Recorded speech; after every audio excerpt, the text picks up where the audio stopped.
post-Ukraine, assuming that you have a peace agreement within the next 2 weeks, which is more likely, do you see a new political and economic order, but this time you have other political actors like Moscow, Beijing, and even Tehran?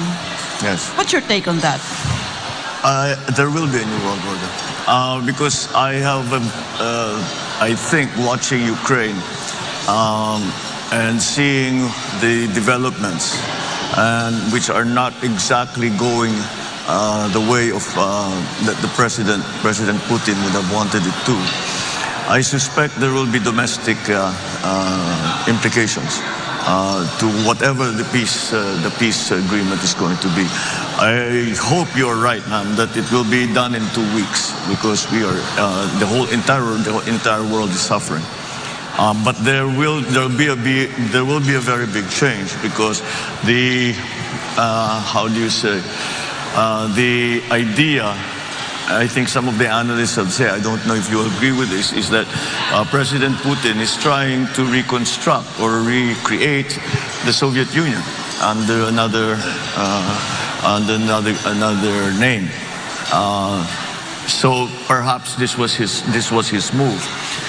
Should he weaken as a political figure in his own country, in Russia, then certainly the policy, that policy of trying to gain territory through whatever means, as he says, because to provide for him a buffer to NATO, whatever the reason might truly be. I think that will have to be re-studied by whoever will be most dominant in Russian domestic politics after Putin. So yes, I believe there will be a new world order, and I think I am certain that Tehran and Beijing are watching very, very closely what will happen to Ukraine. There will be a geopolitical balance of power.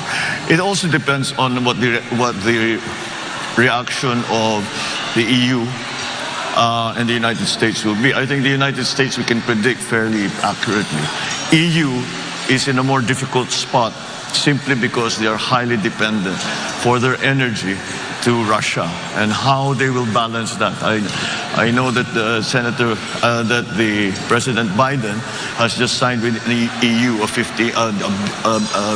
a deal to supply from the United States and from other countries 15 billion tons of gas, which will cover some of the needs of the EU. But again, that's not something that can instantly be made, to instantly be applied. There will be a transition period because it is a very large economic infrastructure that has been developed for Europe to take advantage of the gas supplies out of Russia. These are all terribly large forces, and inevitably it will change things. Yeah, well, it seems like you have a more dire scenario, future scenario in mind. But what I have used really is from a content analytical perspective, using events data analysis, meaning I'm paying attention to the verbs being used by the negotiators. And this is not Pollyannish, by the way, Mr. Marcos. It's just that I feel that Putin will not allow the conflict to spill over. It will encapsulate within the Ukraine, a conflict area. And but that, yes, I still believe that within the next 2 weeks you have a peace agreement. I sincerely hope so, because misunderstandings, mistakes can occur.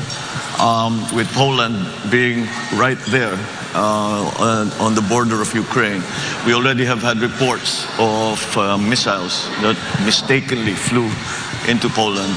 And these are the kind of things that we have to be very careful about. I think maybe that is one thing that they can agree upon, Russia and the West, as we have referred to it often.